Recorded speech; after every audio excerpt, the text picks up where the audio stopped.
Hello and welcome to another episode of Hair Bear Short Stories. And if you found your way to my cozy little corner of the internet, and you like a story or two, sit back and relax, have a listen, have a laugh, take your shoes off, and set a spell. So we're going to continue today with my self-authored quote-unquote book that I've titled Whole. This one is a lot lighter toned than the last one, so no worries, no warnings on this one. This is Chapter 2, Ben. 1 month previous. California has many types of soil and rock. Though some of its rock is simple sedimentary shale and such, much of it is igneous or volcanic in origin due to the San Andreas Fault running through it. Winemakers in the Napa Valley have discovered the drainage provided by the igneous rock in the soil ideal for growing their grapes. Much of the soil itself, however, is a hard clay. It does not drain well, and when saturated by the winter rains, causes mudslides in the mountains. And not the sort of mudslide with vodka and Irish cream, but something far messier and less tasty. Judging from the way the dirt caked in his mouth and nose, Ben reasoned that the patch of dirt his face was buried in was that sort of clay. The exact nature and origin of the rock digging into his hip was anyone's guess, as he wasn't at liberty to inspect it at the moment on account of the 250-pound Mexican sitting on him. "Say it." Ben managed to turn his head sideways and clear enough mud out of his mouth to say, "Yo soy una patita." He had long ago discovered that any glimmer of pride was a detriment to his well-being, and conducive to spending more time than necessary with his face in a patch of clay and atop uncomfortable, unidentified rocks. "Didn't hear you, Guero." Luis, the name of the aforesaid Mexican perched upon Ben's spinal column, was not in fact hard of hearing. He was simply an unpleasant person. "That's because you're pushing my face into the mud, Gordo." Luis lifted himself a few inches and dropped back down atop the middle of Ben's back, driving the wind from his lungs and causing no less than 3 vertebrae to make an unpleasant popping sound. He'd heard that last bit for sure. "Yo soy una putita!" Ben shouted. "That's right." Luis heaved himself into a standing position as Ben scrambled to his feet before he changed his mind. "'Cause only a little bitch don't know his place." Luis, flanked by his 2 line cooks, and all in their chef whites, pointed a wooden spoon at him.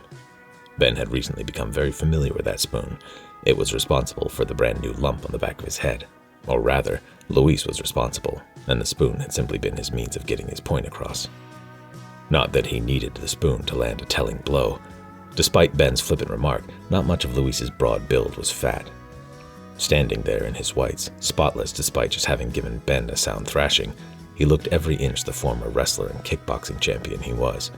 Many a man, after having tangled with Luis, had gone to wipe something off his face and found it to be the floor. Ben took solace in the idea that he was at least in good company. Now, he brandished the wooden spoon at Ben as though it were a warhammer. "You keep your hands off my stuff, bro." Luis did amazing things with that word. Bro, as far as Ben had always thought, was meant as a term of endearment and to denote peace and unity. Luis managed to somehow twist the single syllable to mean anything from slimeball to asshole. Ben had a sneaking suspicion the former was intended with this particular pronunciation. "But it's my job, Luis," Ben protested. "I'm the one that cleans up your mess, remember?" Luis swung the spoon in a quick backhanded arc, barely missing Ben's nose. "Chef Luis puta. And you don't wash any of my tools till I toss them back into your little corner." Ben knew that Luis was touchy about his things, but this wasn't about that. This was about Luis exerting his authority. As the sous chef, Luis berated everyone in the kitchen.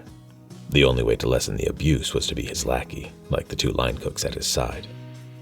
Ben had taken Luis's knife from the station to wash it because he had known for a fact that he had finished with it.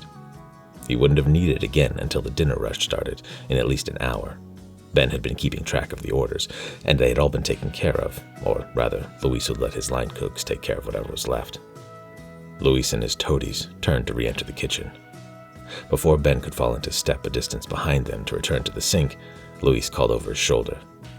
"Your shift is over now, bro. Go home." Ben stood stock still for a moment, in slight shock at being so summarily dismissed. It wasn't unheard of for Luis to do such a thing to an underling, especially if they had really pissed him off. Ben, however, had thus far been able to avoid evoking Luis's ire to such an extent, and this was the first time he had been sent away.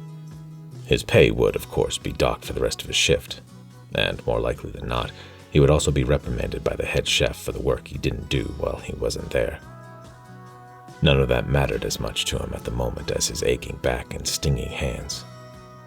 The pay would have been nice, but he was more than halfway through his second shift in a row, and he was still a 5-mile bike ride from home. Behind the building, he retrieved his battered second-hand Schwinn that he had chained to a post some 12 hours previous. With a rattle of his foot on the pedal and a groan of the chain, he was headed for the little hut in a vineyard that he called home. So the beginning chapters in this are a little short and simple, and I get a bit more in-depth as they go along. But let me know what you think of these, and we'll see if we continue along with them. I have continued to write them, I think, up to chapter 8. There's probably only going to be 10 or 12 chapters altogether, and if you have any thoughts or questions, leave it in the comments below and share it with us.